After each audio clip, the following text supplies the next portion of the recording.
El 82% de las empresas del mundo en algún momento ha tenido fugas de información sensible. Esto da cuenta de la importancia de la seguridad informática, esa protección que hay que tener sobre los datos que circulan en una empresa.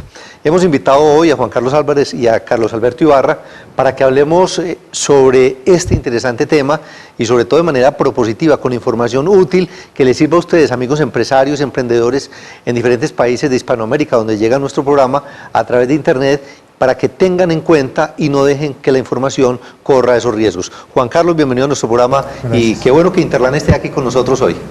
Gracias. La seguridad informática es algo que normalmente se piensa después. Primero se piensa en la funcionalidad, en el plan de negocios, en que el negocio sea viable. Y mucho después se piensa en la seguridad, normalmente cuando ya ocurre un incidente. Hay más reacción que proactividad. Correcto. Entonces yo en algunas charlas siempre acostumbro decir, primero se inventó la rueda y mucho después el freno. Sí. ¿Sí? Normalmente después del primer accidente. Entonces eso sucede en las empresas. Hasta tanto no hay una fuga o un incidente más o menos serio, ya se empieza a pensar más seriamente o a invertir más seriamente en la seguridad. Carlos Alberto, vamos a hablar de lo mínimo que se debe proteger en una empresa en lo que tiene que ver con seguridad informática. ¿Cuáles son esos requisitos para uno decir, por lo menos estoy en lo básico?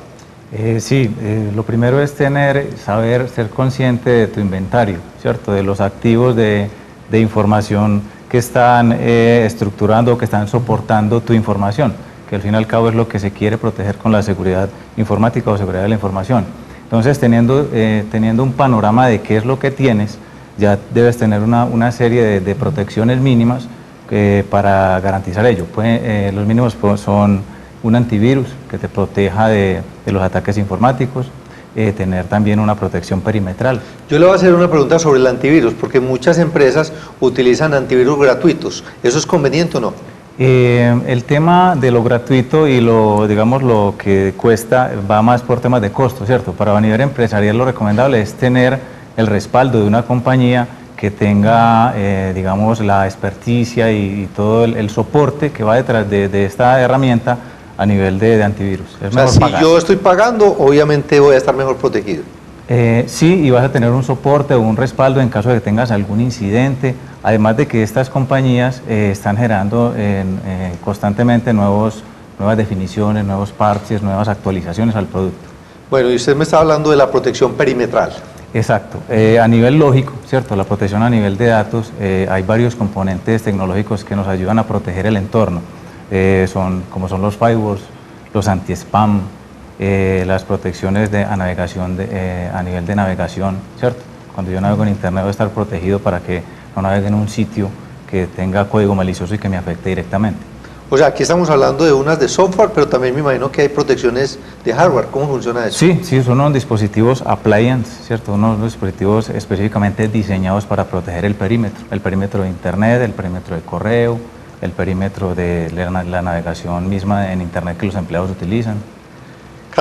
Juan, hay una parte que es muy importante, que es lo que tiene que ver con la gestión de vulnerabilidades. O sea, es ir más allá de lo simple y básico a una verdadera protección de la información.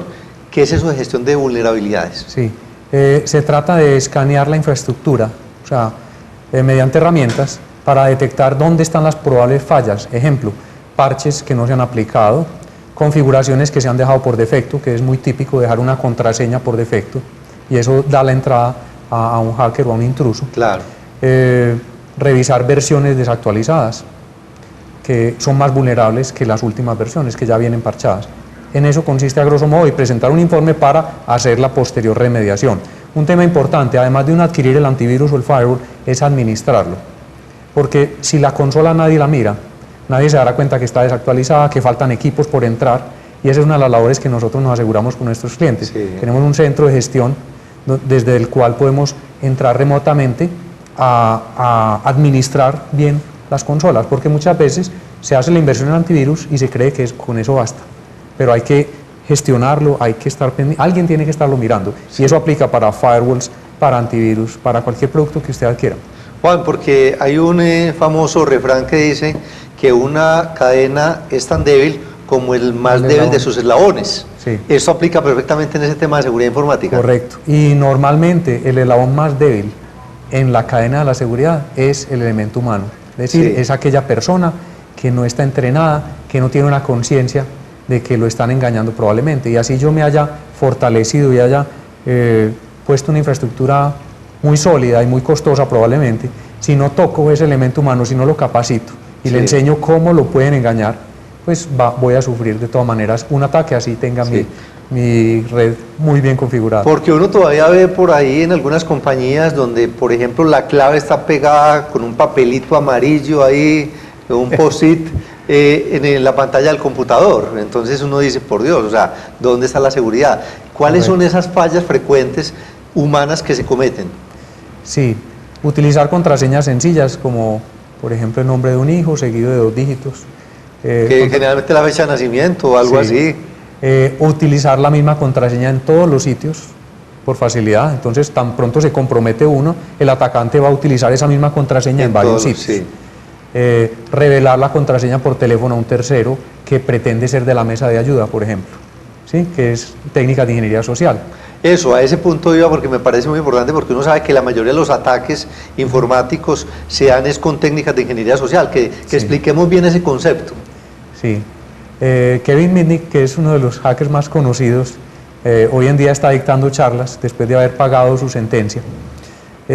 Contaba eso, que él para acceder, por ejemplo, al código fuente del StarTAC de Motorola en aquella época, lo hizo mediante técnicas de ingeniería social, haciéndose pasar por un agente de mesa de ayuda y llamando a uno de los analistas y le solicitó acceso a un servidor FTP desde donde descargó el código fuente de ese equipo. Entonces no era que fuera tan hábil en el tema técnico, sino que era muy hábil en ingeniería social. Sí, cuando hablamos de ingeniería social es como esas técnicas que están utilizando estos señores que les gusta vulnerar las redes, en donde dicen, bueno, a esa persona ¿qué le podría gustar? Entonces le dice, aquí le estoy mandando una foto de Shakira en la playa, Sí. ¿cierto? Entonces la persona inmediatamente pues dice, voy a ver las fotos y resulta que es una trampa informática. Inclusive últimamente he visto muchos correos que pretenden ser de la DIAN o de otras entidades con las cuales uno puede tener relación como empresario y lo llevan a uno o a un enlace o a un PDF. Sí, Entonces uno al abrir el PDF puede aprovechar una vulnerabilidad que ya tengo, un lector de PDF antiguo, y mediante esta vulnerabilidad comprometer la máquina. Una vez comprometida la máquina ya puedo Claro. exfiltrar información o ya esa me sirve de plataforma para lanzar un ataque o hacer un reconocimiento sobre la red. Carlos, hay una práctica que también se utiliza muchísimo, que es la del hacking ético. Exacto. Entonces, hombre, coger un experto y venga a ver, Sí.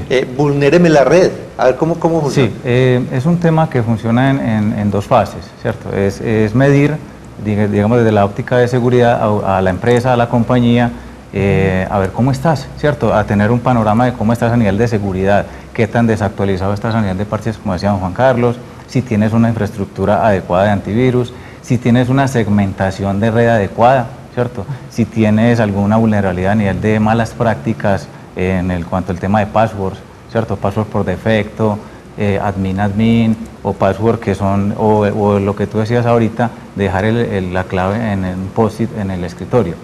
Es medirla y cuantificarla de acuerdo a unos estándares internacionales que están definidos a nivel de seguridad de la información por varias entidades. Una de ellas es CBSS versión 2, que te pondera de acuerdo al nivel de complejidad del ataque y te da un ranking. Entonces se tiene un diagnóstico, una especie de semáforo, ¿cierto? Las que están muy mal están en rojo, las que están un poquito menos mal son las naranja, amarilla y verde, ¿cierto? Las que son tolerables. Entonces, de acuerdo a eso, te damos una serie de recomendaciones puntuales a los problemas que estás evidenciando en este análisis de vulnerabilidades. Claro. Luego de ello, también le damos una serie de mejores prácticas, ¿cierto? Capacitar a los empleados, concientizarlos del tema de la seguridad. Como decía ahorita don Juan, el eslabón más débil es el factor humano, porque está sujeto a múltiples, digamos, variables externas.